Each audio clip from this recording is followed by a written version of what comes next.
حضرت امام حسین رضی اللہ تعالی عنہ جب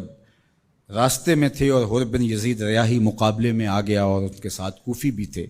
تو اس وقت ان سے مخاطب ہو کر کے کوفیوں سے آپ نے ایک خطبہ ارشاد فرمایا کہ لوگوں، میں تمہیں بتانا چاہتا ہوں کہ میں کیوں یہاں آیا ہوں، میرے آنے کا مقصود کیا ہے۔ سلطنت کے حصول کے لیے حضرت امام حسین نہیں آئے۔ اقبال نے کہا مدعاش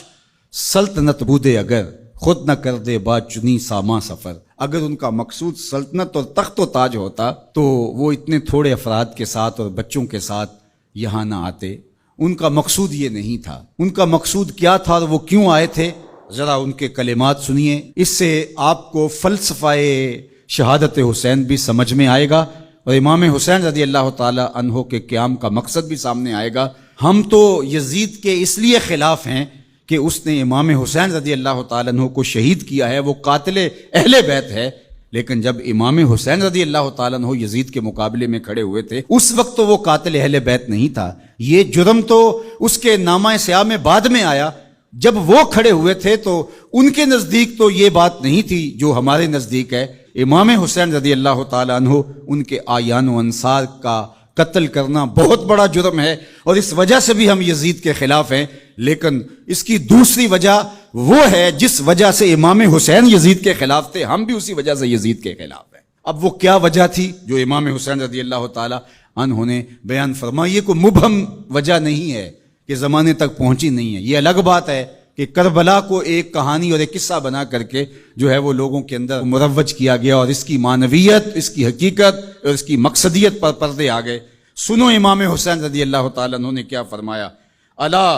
وَإِنَّ هَؤُلَاءِ قَدْ لَازِمُوا طَاعَةَ الشَّيْطَانِ، میں اس لیے کھڑا ہوا ہوں، اس لیے میدان عمل میں موجود ہوں، بچوں، بوڑھوں اور جوانوں کے ساتھ، دودھ پیتے شیر خواروں کے ساتھ میں اس لیے میدان عمل میں آیا ہوں کہ یزید اور پوری یزیدیت قد لازموا طاعۃ الشیطان، انہوں نے شیطان کی اطاعت کو قبول کر لیا ہے، وترکوا طاعۃ الرحمن، اور رحمان کی اطاعت کو ترک کر دیا ہے۔ اب جب رحمان کی اطاعت کو ترک کر دیا جائے اور شیطان کی اطاعت کو لازم کر لیا جائے تو حسین پھر بھی نہ کھڑا ہو تو پھر نبی کے لعاب کا اور فاطمہ کے دودھ کا اثر نظر کب آئے گا؟ اللہ اکبر! اہل بیت کو سفینہ نوح کی مثال قرار دیا اور وہ کشتی ہیں،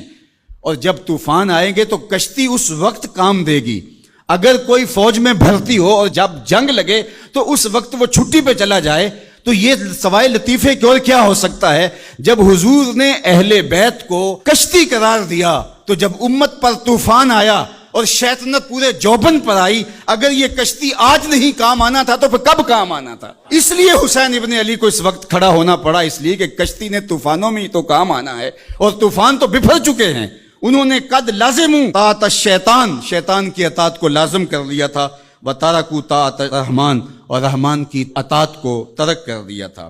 وَأَظْهَرُ الْفَسَادِ، اور فساد بپا ہو گیا تھا، وَأَطَّلُوا الْحُدُودِ، حدود شرع کو معطل کر دیا گیا ہے، وَأَحَلُّوا حرام اللہ وَحَرَّمُوا حَلَالَهُ، اللہ نے جن چیزوں کو حلال کیا ہے اس نے حرام کر دیا اور جس کو اس نے حرام کیا اس نے اس کو حلال کر دیا۔ اب یہ ہیں یزید کے کرتوت، یہ ہے اس کا عمل۔ تو حضرت امام حسین نے فرمایا مجھے بتاؤ، جب میرے رسول کی شریعت پامال ہو رہی ہو، حلال کو حرام کر دیا جائے، حرام کو حلال کر دیا جائے، حدوں کو معطل کر دیا جائے اور فساد بپا ہو جائے، شیطان کی اطاعت کھلے بندوں کی جائے، رحمان کی اطاعت ترک کر دی جائے، تو جس کے پاس کشتی ہے اس طوفان میں، کیا وہ اب بھی میدان عمل میں نہیں آئے گا؟ تو کہا حسین ابن علی اس لیے آیا ہے کہ اس وقت حسین ابن علی کا ہی آنا بنتا تھا، اس لیے کہ پیغمبر کی گود میں حسین ابن علی ہی تو کھیلا تھا، اس لیے آج حسین ابن علی میدان عمل میں موجود ہے۔ اللہ اکبر! یہ تھا مقصد حضرت امام حسین رضی اللہ تعالیٰ عنہ کا۔